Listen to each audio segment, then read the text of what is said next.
बहुत समय पहले की बात है। एक सुंदर पहाड़ी गांव था जिसका नाम था हरिपुर। यह गांव हरियाली से भरा हुआ था, जहां लोग खेतीबाड़ी और जंगल से जुड़ी चीजों पर निर्भर रहते थे। इसी गांव में रामू नाम का एक बूढ़ा लकड़हारा रहता था। रामू के वैसे तो दो बेटे थे, परंतु दोनों ने शादी के बाद रामू को छोड़ दिया था। अब वो अपनी पत्नी कमला के साथ अपना जीवन गुजार रहा था।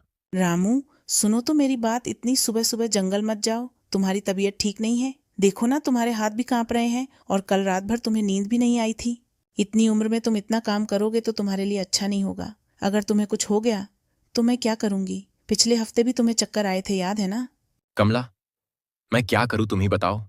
अगर मैं जंगल नहीं गया, लकड़ियां नहीं काटी, तो तुम्हारे और मेरे खाने के लिए अनाज कहां से आएगा। तुम मेरी फिक्र मत करो।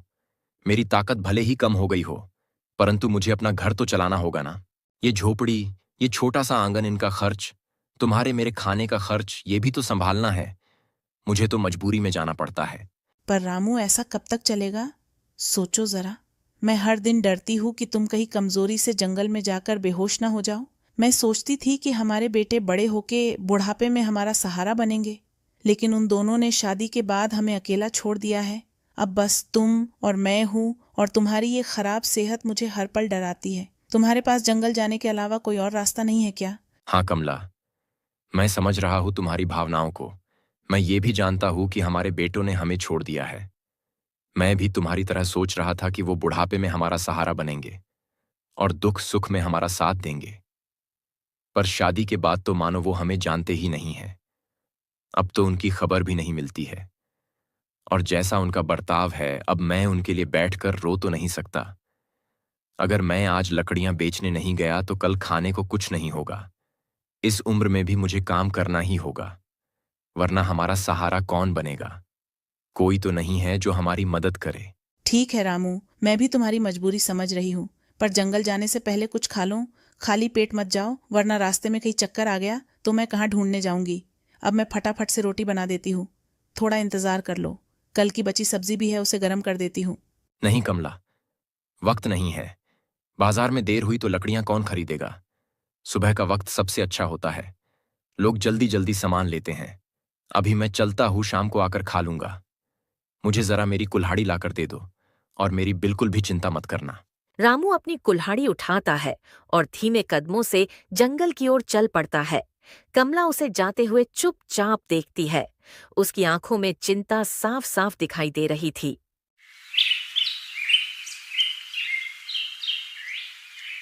रामू जंगल से लकड़ियां बेचकर लौट रहा था। तभी चलते चलते अचानक उसका पैर किसी चीज से टकराता है और वो गिर पड़ता है। वो देखता है कि यह एक पुराना घड़ा है। ये घड़ा किसका होगा? भला कोई रास्ते में अपना घड़ा क्यों छोड़ जाएगा? खैर, जो भी हो, इसे मैं घर ले चलता हूँ। किसी काम तो आएगा। रामू घड़े को लेकर अपने घर पहुंच जाता है। कमला, देख तो जरा, आज मैं जंगल से ये घड़ा उठा लाया। रास्ते में पड़ा था, सोचा घर ले आऊं। किसी काम तो आएगा। अरे रामू, ये घड़ा क्यों उठा लाए? लकड़ियां तो ठीक से बिकी या बस यही उठाकर ले आए? दिन भर की मेहनत का क्या हुआ? लकड़ियां बिकी तो है, परंतु केवल 30 रुपए ही मिले। बाजार में कोई दाम नहीं देता आजकल। रास्ते में ये घड़ा देखा तो सोचा कुछ काम आ जाएगा। पानी भरने में या कुछ सामान रखने में इस्तेमाल कर लेंगे। हाँ, वैसे तो तुमने सही किया। अपने घर का मटका भी कई जगहों से टूट गया है, जिस कारण पानी भरने में बहुत दिक्कत हो रही थी। ये गंदा जरूर है, पर शायद साफ हो जाए। लाओ, इसे मैं साफ कर देती हूँ। एक काम करो, पानी ला दो पास से, थोड़ा धो दूं तो साफ हो जाएगा। हाँ, साफ कर दो। आज पैरों में बहुत दर्द हो रहा है। दिन भर चलते चलते थक गया। अगर ये घड़ा काम का निकला तो कम से कम एक परेशानी तो कम होगी। कुछ तो अच्छा हो जाए इस घर में। कमला घड़े को पानी से साफ करने लगती है। रामू पास बैठे उसे देख रहा है। तभी अचानक घड़े से हल्का धुआं निकलने लगता है और उस धुएं के बीच से एक मायावी व्यक्ति बाहर निकलता है। सुनो रामू और कमला, तुम दोनों ने मुझे इस घड़े से बाहर बुलाया है। मैं इस घड़े की रखवाली करता हूँ। ये कोई साधारण घड़ा नहीं है, ये एक जादुई घड़ा है। जो भी चीज तुम इसमें डालोगे वो 10 गुना हो जाएगा। अरे ये क्या हो रहा है? आप कौन हो और कहाँ से आए हो? मैंने तो केवल इस घड़े को धोने के लिए इसमें पानी डाला था। ये सब तो मेरे समझ से बाहर है। रामू देखो ना, मुझे तो डर लग रहा है। ये कहीं कोई भूत वूत तो नहीं है? हाँ कमला, ठीक कह रही हो तुम। आप अचानक कहाँ से निकल आए? मुझे तो ये घड़ा जंगल में पड़ा हुआ मिला था। हमने तो सोचा कि बस पानी रखने के काम आएगा। जादुई घड़ा, ये तो पहले कभी सुना भी नहीं। सच बोल रहे हो या हमारा मजाक उड़ा रहे हो? डरने की कोई बात नहीं है, मैं सच कह रहा हूं। ये घड़ा पुराने जमाने का है और इसमें कई मायावी ताकत है। लेकिन एक बात सुन लो, ये तभी काम करेगा जब तुम शुद्ध मन से कुछ डालोगे। अगर लालच किया तो ये खाली रह जाएगा। मैं इसे अच्छे लोगों के लिए छोड़ गया था। शुद्ध मन मतलब क्या? हम तो दिन भर मेहनत करके बस अपने लिए 2 रोटी कमाते हैं। ये जादू वादू हम जैसे गरीबों के लिए नहीं होता है। और आप कौन है जो ये सब बता रहे हो? कहीं कोई चाल तो नहीं? हाँ, कमला की बातों में तो दम है। जादुई घड़ा सुनने में तो अच्छा लगता है, पर हमें क्या फायदा? आज लकड़ियां बेचकर कुछ पैसे आए, तब जाकर हम कल का खाना खा पाते हैं। अगर ये घड़ा सच में किसी भी चीज को 10 गुना करता है तो कुछ डालकर देखे क्या? पर सच बोलिए, इसमें कोई खतरा तो नहीं है? कोई खतरा नहीं है रामू। मैं कोई चालबाज नहीं हूं। ये घड़ा तुम्हारा है क्योंकि इसे तुमने उठाया है। बस इतना याद रखो, इसे इस्तेमाल करते वक्त लालच मत करना। जो चाहिए वो साफ दिल से मांगना, जिससे गरीबों का भला और साथ साथ तुम्हारा भी भला हो सके। चलो, अब मैं जा रहा हूं, इसे तुम आजमा कर देख लो। रामू और कमला को जादुई घड़े की ताकत बताकर घड़े से प्रकट हुआ मायावी फिर से हवा की तरह गायब हो जाता है। ठीक है, यदि ये सच में कोई जादुई घड़ा है तो ये अचानक गायब होने वाली बात कुछ समझ नहीं आई। हम तो बस मेहनत करके कमाते खाते हैं। ये जादू वगैरह से तो हम दूर ही रहते हैं। चलो रामू, इसे आजमा कर देखते हैं। कुछ फल डालकर देखते हैं कुछ होता है या नहीं। मैं अभी जाकर बागान से एक सेब तोड़कर लाती हूँ।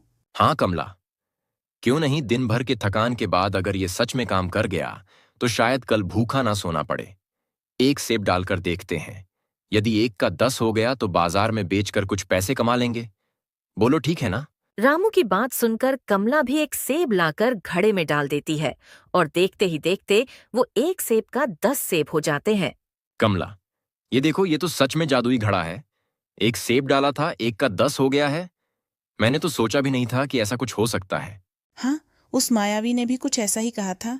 रामू, इतने फलों का अब हम क्या करेंगे?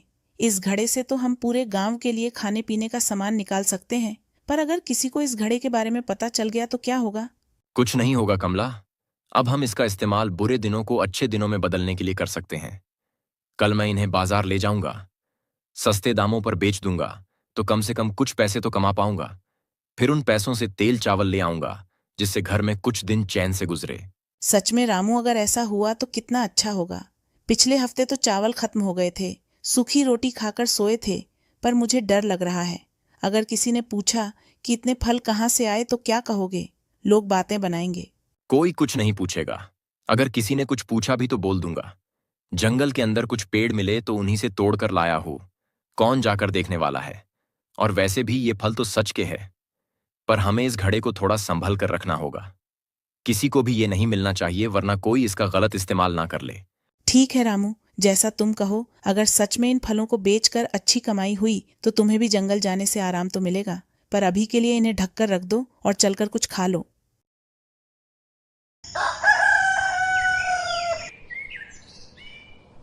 अगली सुबह रामू घड़े से निकले हुए फलों को एक टोकरी में रखता है और उन्हें लेकर बाजार की ओर चल पड़ता है। उसकी चाल में अब पहले से ज्यादा आत्मविश्वास है, मानो उसके जीवन में उम्मीद की एक नई किरण जागी हो। आज अगर ये फल अच्छे दामों में बिक गए तो कम से कम कुछ दिनों के लिए आराम मिलेगा। कमला भी खुश हो जाएगी और मुझे भी थोड़ी राहत मिल जाएगी। बाजार में पहुंचकर रामू फलों को सजाकर बैठ जाता है। फल इतने ताजे और चमकदार दिख रहे थे कि लोग खुद ब खुद खींचे चले आए। बाबा, ये सेब कितने के बेच रहे हो? ज्यादा के नहीं है बेटा, बस 2 रुपए का एक सेब है। क्या 2 रुपए का एक सेब? इतने सस्ते क्यों बाबा? क्या बताऊं बेटा, मैं लोगों से ज्यादा मुनाफा नहीं कमाना चाहता हूँ। मुझे बस इतना चाहिए जिससे मैं भी खुश रहूं और ग्राहक भी खुश रहे। अच्छा, ये तो बहुत अच्छी बात है। ऐसा है तो मुझे 5 सेब दे दो। रामू के सेब इतने सस्ते होने के वजह से कुछ ही देर में उसके सारे सेब बिक जाते हैं। कमला, देखो जरा, आज बाजार में सेब बेचकर बहुत अच्छी कमाई हुई है। मैं जो 50 सेब ले गया था वो तो हाथों हाथ बिक गए और 100 रुपए की कमाई भी हो गई। आज तो ऐसा लग रहा था जैसे सबको सेब खाना बहुत पसंद है। अरे सच में ये तो बहुत अच्छा हुआ। 100 रुपए, इतने दिनों बाद कुछ अच्छी कमाई हुई है। ये सब जादुई घड़े का कमाल है। वरना तो दिन भर जंगल में मेहनत करने के बाद 50 रुपए भी बड़े मुश्किल से मिलते थे। तुम जो सेब ले गए थे सब बिक गए, कुछ नहीं बचा क्या? हाँ कमला, सब बिक गए। लोग पूछ रहे थे कि इतने सस्ते में क्यों बेच रहे हो। मैंने तो कह दिया मुझे ज्यादा मुनाफा नहीं कमाना है, बस इसलिए सस्ते में बेच रहा हूं। सच में कमला, ये घड़ा हमारी किस्मत बदल रहा है। आज अच्छी कमाई हुई इसलिए बाजार से चावल और तेल भी ले आया हूं। रामू हर दिन ऐसे ही करता है। देखते ही देखते कुछ समय बाद उसके पास काफी पैसे जमा हो जाते हैं। एक शाम रामू और कमला आपस में बात कर रहे होते हैं। कमला, अब हमारे पास ठीक ठाक पैसे जमा हो गए हैं। फल बेचते बेचते अच्छे खासे पैसे जमा हो चुके हैं। सोच रहा हूं इन पैसों से एक छोटी सी दुकान खोल लूं। सस्ते दामों पर सामान बेचूंगा, चावल दाल तेल, ताकि गांव के लोगों की भी कुछ मदद हो और हमारा घर भी चलता रहे। ये तो बहुत अच्छा विचार है। सच में अगर दुकान खुल गई तो हमें रोज बाजार भागना नहीं पड़ेगा और सस्ते दामों पर बेचोगे तो लोग भी खुश होंगे।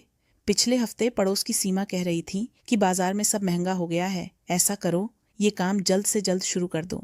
हाँ कमला, तुम ठीक कह रही हो। अगर दुकान खुली तो थोड़ा आराम भी मिले। अगर इस जादुई घड़े ने मदद की तो दुकान हमेशा सामान से भरा रहेगा। बस अब एक छोटी सी जमीन ढूंढनी पड़ेगी बाजार में। हाँ, जगह तो मिल जाएगी, पर रामू थोड़ा सावधान रहना, इस घड़े की बात किसी को पता न चल जाए। यदि लोग पूछे कि इतने सस्ते में कैसे बेच रहे हो तो बोल देना होलसेल में माल मिला तो सबके फायदे के लिए सस्ते में बेच रहा हूँ। हाँ कमला, ये बहुत अच्छा बहाना है लोगों को बताने के लिए। बहुत जल्द ही रामू अपनी एक छोटी सी राशन की दुकान खोल लेता है। रामू की छोटी सी दुकान गांव के बाजार के कोने में है, जहां हमेशा गांव वालों की भीड़ लगी ही रहती है, क्योंकि वो राशन का सामान काफी सस्ते में दे रहा था। रामू के दुकान से थोड़ी दूरी पर गोपाल की राशन की दुकान भी थी, परंतु जब से रामू ने अपनी राशन की दुकान खोली है, तब से लगभग गोपाल की दुकान खाली ही रहती है, जिस कारण वो रामू से बहुत चिढ़ा हुआ था। ये क्या हो रहा है? उस रामू के दुकान में ऐसा क्या है जो मेरे दुकान में नहीं है?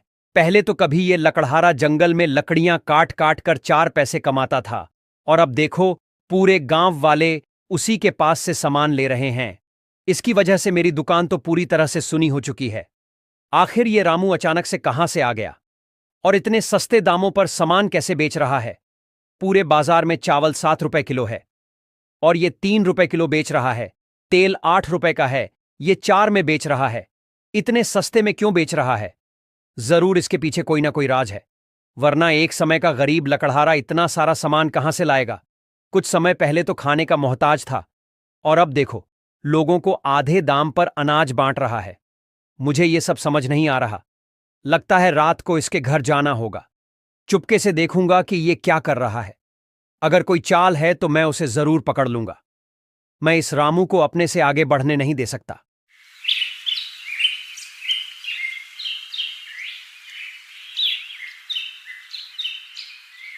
रात गहरी हो चुकी थी। गोपाल भी अंधेरे का फायदा उठाकर रामू के घर के बाहर पहुंचकर चुपचाप खिड़की के बाहर खड़ा हो जाता है। उसी वक्त रामू और कमला अपने दुकान के लिए जादुई घड़े से और सामान निकाल रहे होते हैं। उन दोनों को नहीं पता था कि खिड़की के बाहर से गोपाल उन पर नजर रख रहा है। गोपाल बाहर से जादुई घड़े का जादू देख लेता है। उसके सामने रामू जब घड़े में गेहूं डालता है तो वो घड़े के बाहर कई गुना होकर आता है। ये सब देखकर खिड़की के बाहर खड़ा गोपाल सोचने लगता है, तो ये है इसका राज। ये जादुई घड़े से राशन निकाल निकाल कर लोगों को इतने सस्ते में बेच रहा है। मैं तो सोच रहा था कहीं से सस्ता माल लेकर आ रहा होगा, पर यह मामला तो कुछ और ही है। अब बस इन दोनों को सो जाने दो, मैं ये जादुई घड़ा उठा ले जाऊंगा। कुछ समय बाद जब रामू और कमला सो जाते हैं और गहरी नींद में होते हैं, उस वक्त गोपाल उनके घर में आता है और वो जादुई घड़ा लेकर चुपचाप वहां से निकल जाता है। अब रामू का ये जादुई घड़ा मेरे काम आएगा। इससे मैं इस गांव का सबसे अमीर आदमी बन जाऊंगा। एक काम करता हूं, अपने जीवन भर की जमा पूंजी सब कुछ इसमें डाल देता हूं और जितना मिलेगा उसको फिर से इसमें डाल के और कई गुना कर लूंगा और गांव में सभी दुकानों को खरीद लूंगा। गोपाल लालच में पड़कर अपने पास रखे सारे पैसे, सोने चांदी के जेवरात, सब कुछ उस घड़े में डाल देता है। गोपाल सब कुछ खड़े में डालकर उसके बढ़ने का इंतजार कर रहा होता है, पर होता कुछ अलग है। देखते ही देखते कुछ देर में सब कुछ गायब हो जाता है। ये देखकर गोपाल बहुत डर जाता है। ये क्या मजाक है? इसने तो मेरे सारे सामान को ही गायब कर दिया। इस जादुई घड़े ने तो मुझे बर्बाद कर दिया। हरि के यहां तो काम कर रहा था, मेरे साथ धोखा क्यों कर रहा है? ये तो बेकार का घड़ा है। गोपाल जादुई घड़े को पटक कर कोसने लगता है। तभी घड़े से फिर से वही धुआं निकलने लगता है और देखते ही देखते वो मायावी फिर से सामने आ जाता है। उसकी आंखें गुस्से से लाल होती हैं। गोपाल, तूने अपनी आंखों से सब कुछ देखा था, फिर भी तुझे कुछ नहीं समझ आया। ये घड़ा सिर्फ उन्हीं की मदद करता है जो सच्चा और मेहनती होता है, और तुमने इसका इस्तेमाल लालच और जलन के लिए किया है। तूने रामू को इतना बढ़ते देख उससे जलन की और उसको बर्बाद करने की कोशिश की, जिस कारण तूने अपनी सारी जमा पूंजी भी खो दी है। मैंने रामू और कमला को साफ साफ कहा था कि ये घड़ा सिर्फ तुम्हारी तभी मदद करेगा जब तक तुम इसका इस्तेमाल बिना लालच के करोगे। तूने अपने लालच के चक्कर में रामू के घर से इसे चुराकर बहुत गलत किया है। मैं तुझे श्राप देता हूं कि तू अब अपनी बाकी की जिंदगी एक बंदर बनकर रहेगा। मायावी के इतना कहते ही गोपाल एक बंदर में बदल जाता है और वो जादुई घड़ा उसके घर से गायब होकर फिर से रामू के घर पहुंच जाता है। तो दोस्तों, लकड़हारे की सच्चाई और मेहनत ने उसकी किस्मत बदल दी, जबकि चोर की लालच ने उसे बर्बादी की राह पर पहुंचा दिया। यही सिखाता है ये किस्सा कि मेहनत और ईमानदारी का फल जरूर मिलता है, और जो दूसरों की तरक्की से जलते हैं उनका अंत अच्छा नहीं होता। तो दोस्तों, कहानी आपको कैसी लगी हमें कमेंट में जरूर बताएं। अगर आपको हमारी मेहनत पसंद आई हो तो हमारे चैनल को सब्सक्राइब करना न भूलें और बेल आइकन दबाएं ताकि नई कहानियों की नोटिफिकेशन सबसे पहले आपको मिले। धन्यवाद।